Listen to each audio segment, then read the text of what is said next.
to particularly talk about roads and rains.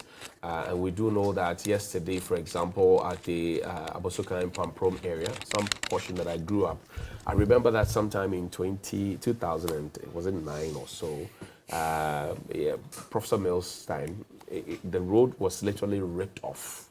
You know, this thickness of asphalt ripped off.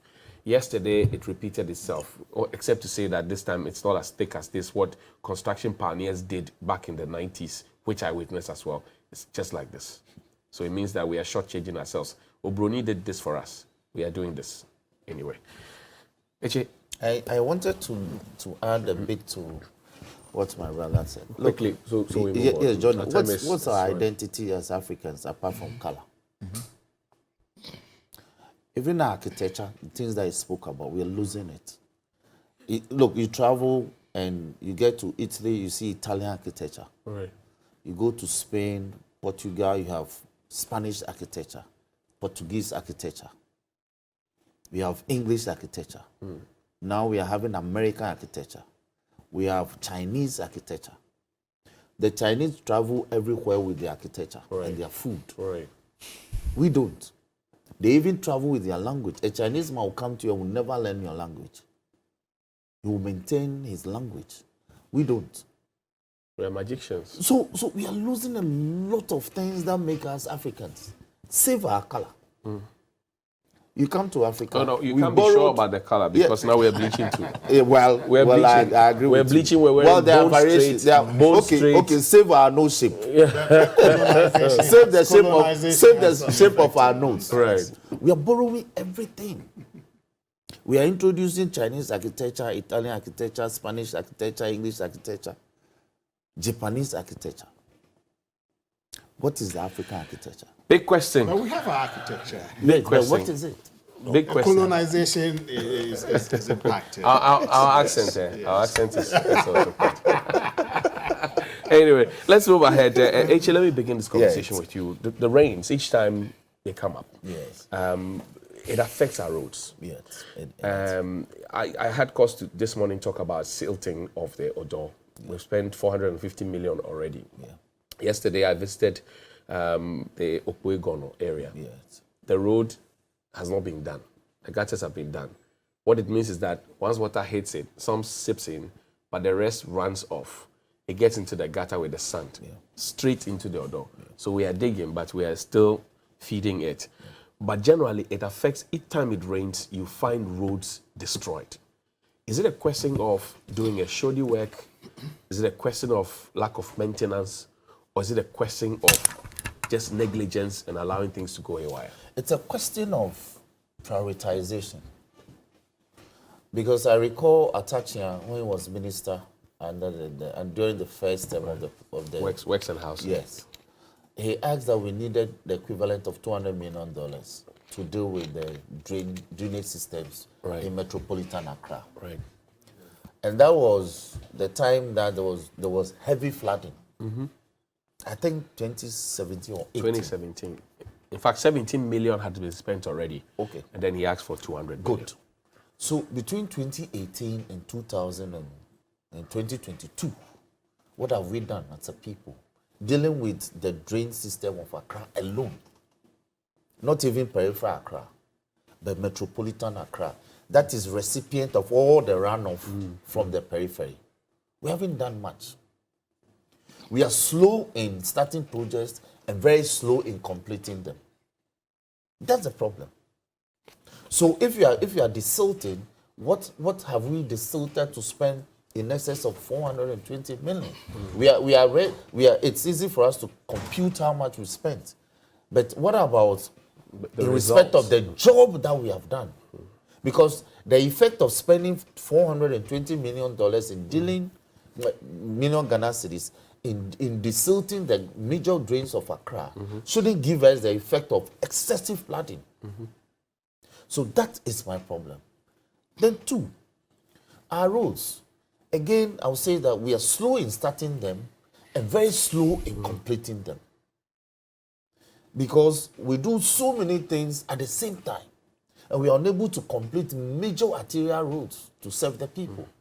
When you come to my constituency, the Eastern Corridor has been on the drawing table for the past 12 years. Not longer. Well, when work commenced, for the past 12 years. Work actually commenced sometime 2010.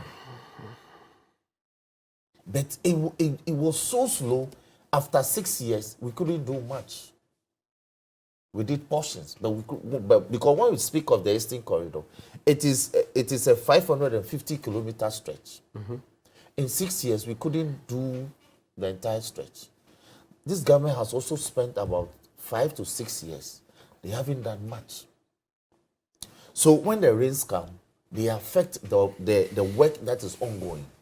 And I'll leave that and speak of other major and feeder roads. The feeders are actually the backbone of the economy, because when you use the feeders, that's what the farmers use to cut their goods from the periphery, from the hinterlands to the urban centers. Yes. They are deteriorating very fast.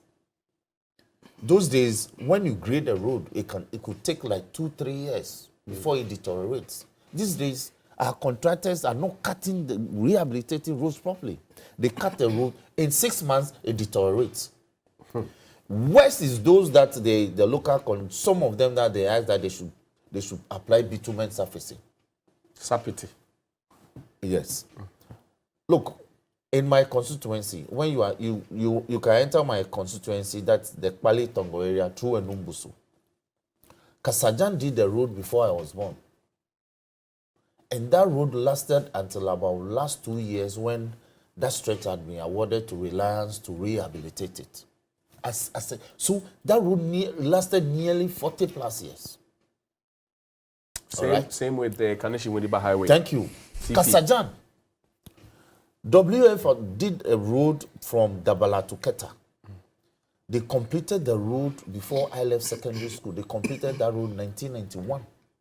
I left secondary school, Form 5 in 93. The road is still in excellent shape from Dabala to Keta.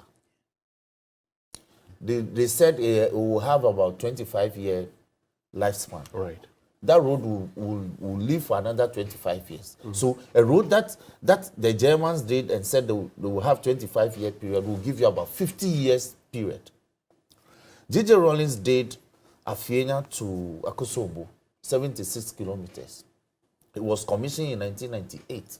That road is still in an excellent shape when I travel to my constituency in South Dine. There are contractors today, when you give them job to do, they will tar the road. The next day, when it rains, it washes the entire road away. Meanwhile, they will claim that they have applied bitumen, granite chippings, bitumen surfacing. So we are increasingly tolerating shoddy work from our own people who are crying that they should be given the local content space to occupy. Right. But they are not delivering quality. But who is watching? There's somebody's job to monitor. I agree. The supervising engineer should be held accountable. It is time we begin to prosecute for shoddy work done on our roads and our public infrastructure. Because if you're a supervising engineer and you go and collect money from a contractor and you don't demand the quality or the standards for which the contract was awarded, then you are not serving the interests of the nation. Okay, George, you are, again, I'll say, a disaster man. Lawyer is interpreting the legal. You are a disaster. Your job is to prevent this from happening. Yeah. First of all. Yeah. And then when it happens, you fight it. You manage it. Yeah. That's your job. Yeah. Have we done that? We have been involved in that. We've been the pre-disaster stage had involved public sensitization and education, identification of places like safe havens, as you brought, you termed some evacuation centers and all that, and then do we have them? We've identified some safe havens. Do we have them operational? That's another matter. No, that's another matter. No, once we've identified some of the places, when it happens, and you know, as you said, we pushing the people there and to support them. That has not been something that we've been doing, except in extreme cases where the number of victims is, high and co. But individual cases and co, we've not taken that step. As far as supporting I'm asking people. this because... but the points you raised were right. The clinical services, the psychological trauma and all that. I believe going forward we'll get there. I'm asking this because in the past we mentioned 19 parks. Yes. Kotobabi Swag Park, Sukura, Indafa. We mentioned 19 parks. You remember them? Yeah. And we said that they were going to serve as evacuation centers. Oh, I don't know if it was, I think it was under Mohammed Ajisowa. He mentioned that, and even added a phone number. Yeah. We are in 2022. This was in 2017. Yeah. And we still don't have this. Some of them have been converted to astroturfs, by the way. Yeah, so are we really disaster ready?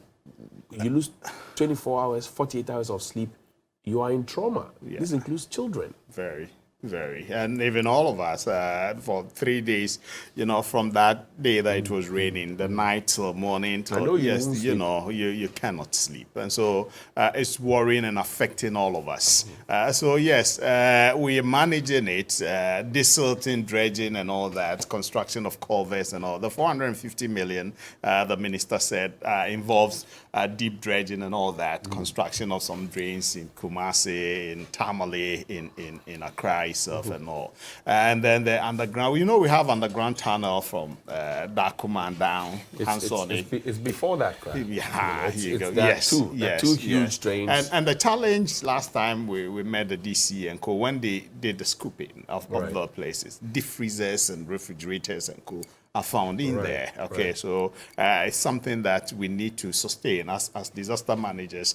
We think continuous dredging is important and desilting and co. So these are also phases of the pre-disaster management. When it happens to, like it did yesterday, 3 days today and yesterday, how to support the people, the victims, psychologically, and then search and rescue. We have a search and rescue team that is involved.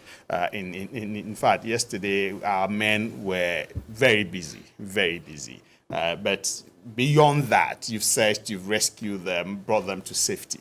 Beyond that, what is the support system for them? That is what I think. How are you working with the assemblies to ensure that this is done?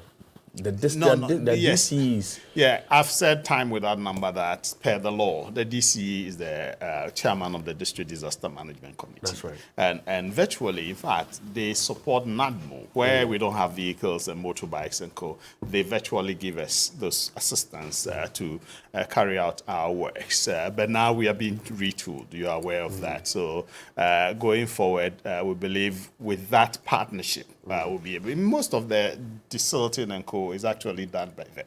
And I made a statement somewhere that per the new Act 927, we are going to get some powers. But lawyer is here. They need to do the LI for you to let you activate your rights under the law. Yes. Act 927 is forward-looking. Interior has to. Yeah, there's a technical, so that you, yes. So that is also something that, but in the meantime, we are leaning on the assemblies. They have those powers to be able to execute those powers. Then we make progress. Going forward, I am excited about what you said when the Honorable Atachi started. You're talking actually about Garrett. That's right. Yeah, Greater Accra Resilient and Integrated Development Project. I'm excited about the $200 million.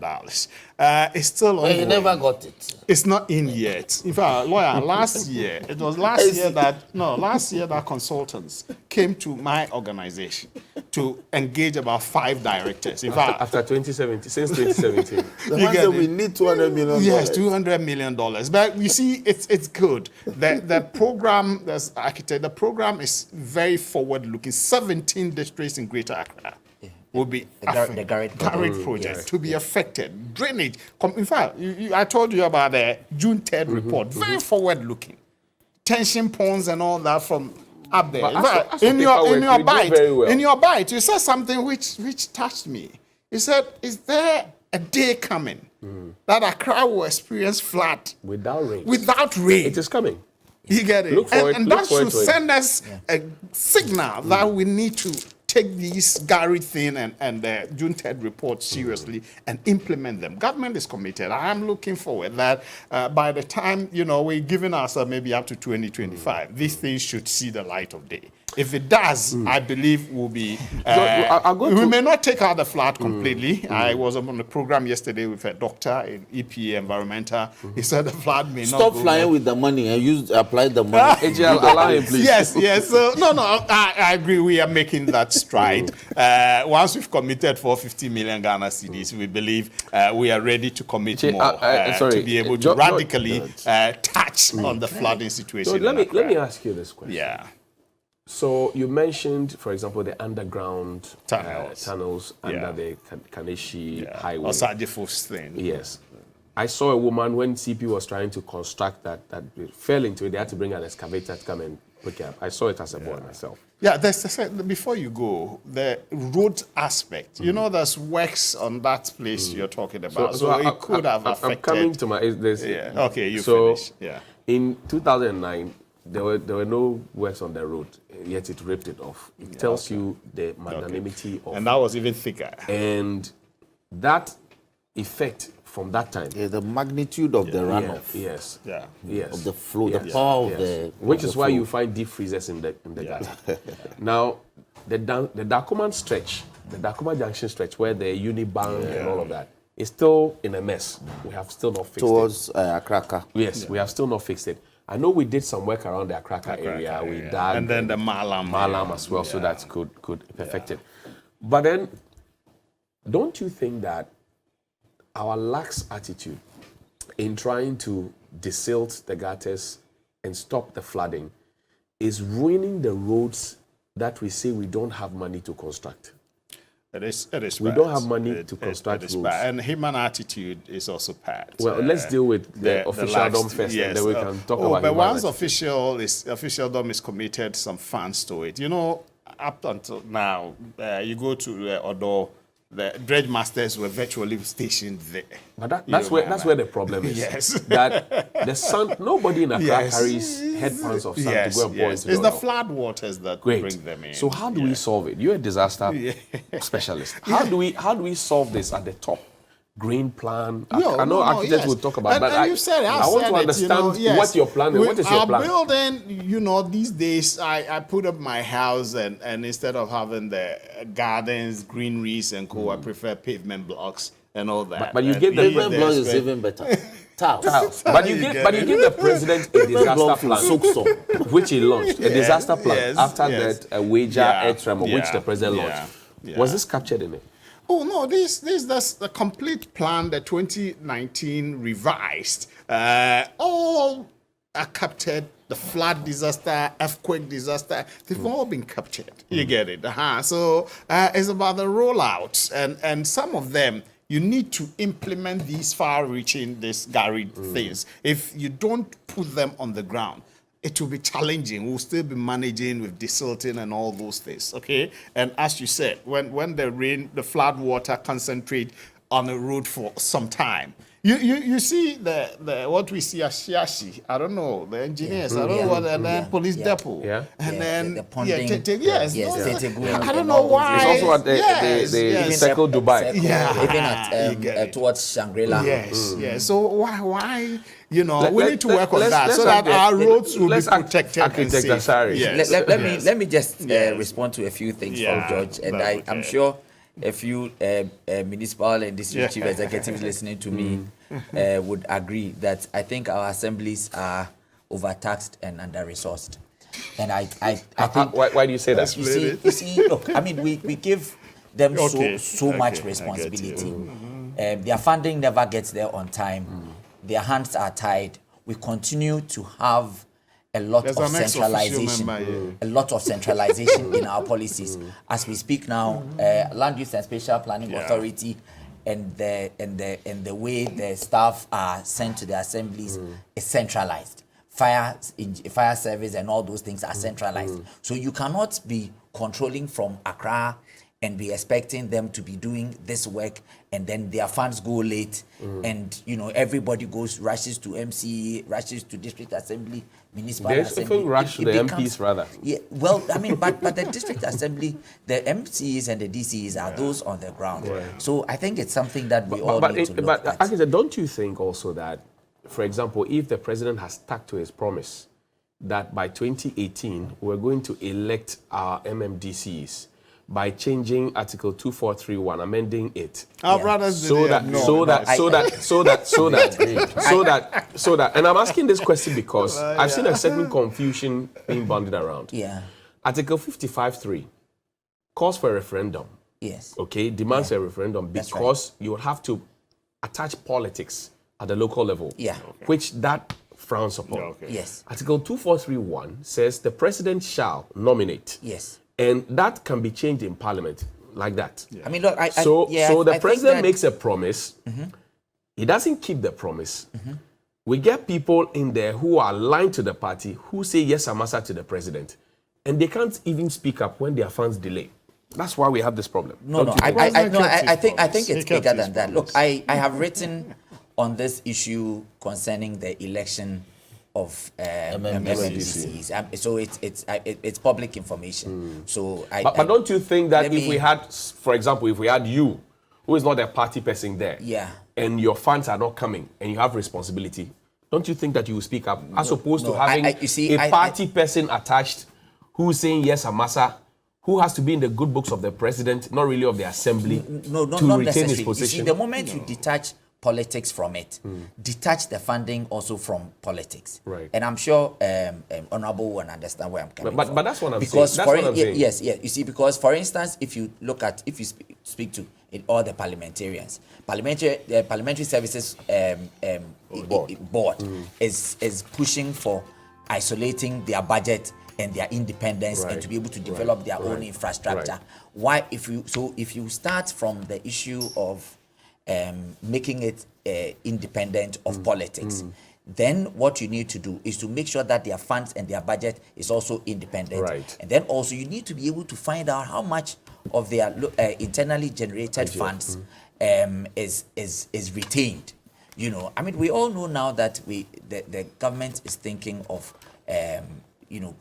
making property rate. No, property rate is now going to be centralized. Exactly. It's going to go to Ministry So of Finance. 40, 30, 30. Yes. Yes. Meanwhile, initially it was part of their IGF, Right. which they were using to fund some of their own development. But then government says they were not collecting it effectively, so government has to step in. Well, get them to give them targets and let them collect it effectively, and give them the infrastructure to help them to collect it effectively.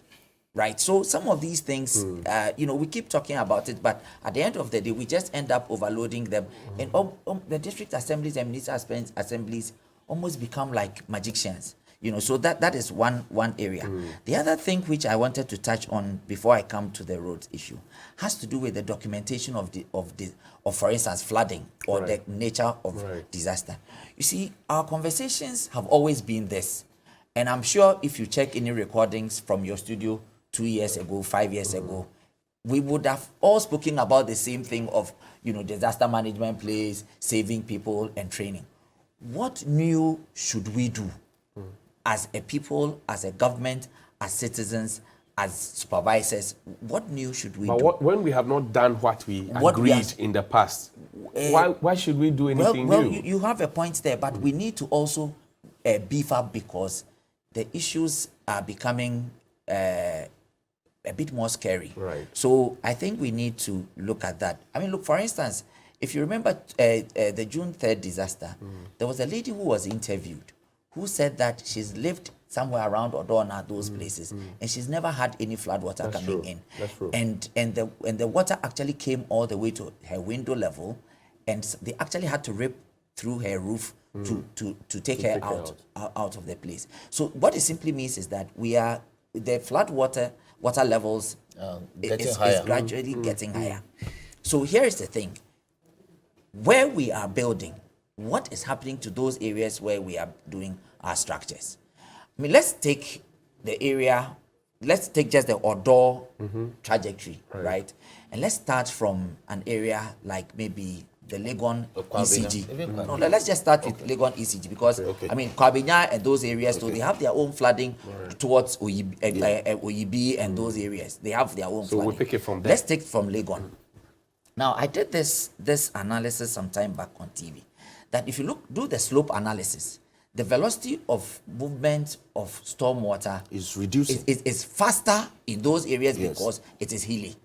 Now, the moment you hit Jowlu, coming through Alajo, heading towards Graphic Road, if you becomes change the change sluggish. level, yes, it's almost flat. In fact, if you use Google Maps to check, between, I think, somewhere around Alajo or a little further down, all the way to the outlet at Sodom and Gomorrah, Okay. the change in level is just about 1.5 meters. That is shorter than the door height. It's slower. So it's everything sluggish. then is slow. So when the stormwater comes and it comes along with the That sand, gush, yeah. then the sand then gets to a point where, because the water is moving slowly, it settles. I mean, the normal fluid dynamics will show you that when So that then the quantum of sand takes some of the water.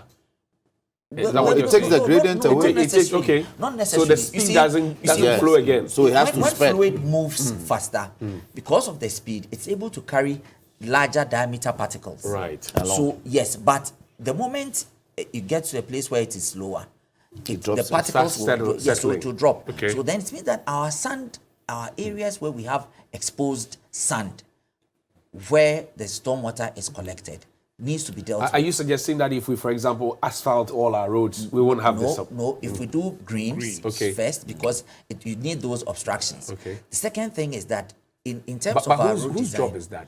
You Should, see- should we go to you parks see- and Town gardens, planning. you see, town and country it is, planning, the assemblies? Well, as I mean, it's a town and country planning multi-sectorial is no more. approach, It's yeah. land use, Spatial, land use and spatial Special, planning right, authority. right, that's right. Look, the town and country planning or land use and spatial planning authority, which the way we know it now, comes with its own zoning guidelines, which was published in 2010. And since then, we have been doing development, but in terms of going strictly according to the development, We ignore it. no, it's difficult to comply. to comply. The reason is if you look at the LI 1630 section 10, the assemblies are required to come and inspect your land before you start build. with That's your right. development. That's right. And the assemblies are also required to make sure that they go through staged development and inspection so that whatever you build is consistent.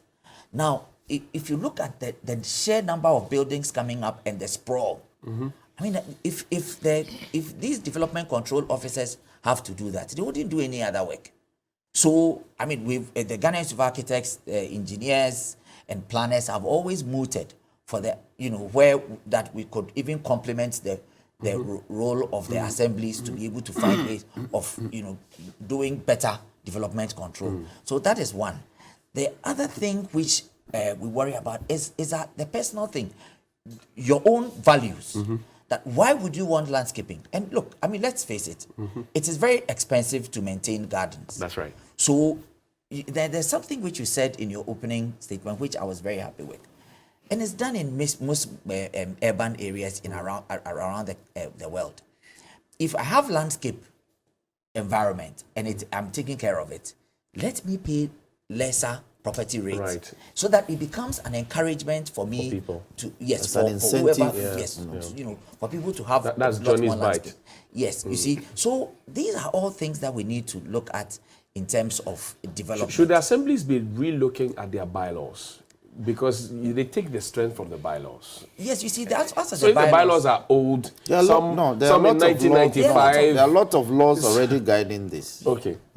Johnny, there are a lot of laws. Look, it's not really about laws. It's about commitments and prioritization. Okay. and education. Yes, and he made a very fantastic point. How does an assembly say that they don't have enough personnel to go around and monitor infrastructure that are coming up to conform with permit guidelines and all? So you find 2-3 men in a rickety pickup going around writing stop work, produce permit. Meanwhile, it's faculty and other built environment faculties are producing graduates. Yeah. And we keep saying that we don't have jobs. An assembly can decide to recruit about 15 of them. All that they have to do is to divide the district into zones and let that be their job. On commission basis even. And let that be their job. You understand? So there are avenues to employing people to do what they have to do. Regarding the property rate, pursuant to provisions in Act 936, the Local Governance Act, the assemblies have the power to enter into any contract they so desire. Yes, certainly. Yes, they even have the power to contract for loans and undertake projects. Now, government says that I want to centralize that contract, take part of it, and you take part of it. So, if you go and recruit Digital City Solutions to come to South Dine, to come and assess property that persons have put up, value them, to determine the rate payable. How will Digital Solution be able to achieve that? In the meantime, what would the revenue inspectors at the assembly hired? What would they be doing in the meantime? Because every assembly has revenue inspectors. Thank you very much. So that that's their job to go around, distribute the bills, evaluate, collect the monies. Thank you. If you bring in a private person, Yes, like you said, yes. and which was announced by Yes. Mr. Ken Oforiatta Yes, in yes. the 2022 budget, paragraph November 17. 303.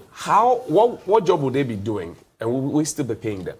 Now they may be shelved to go and look at the market tools and those things.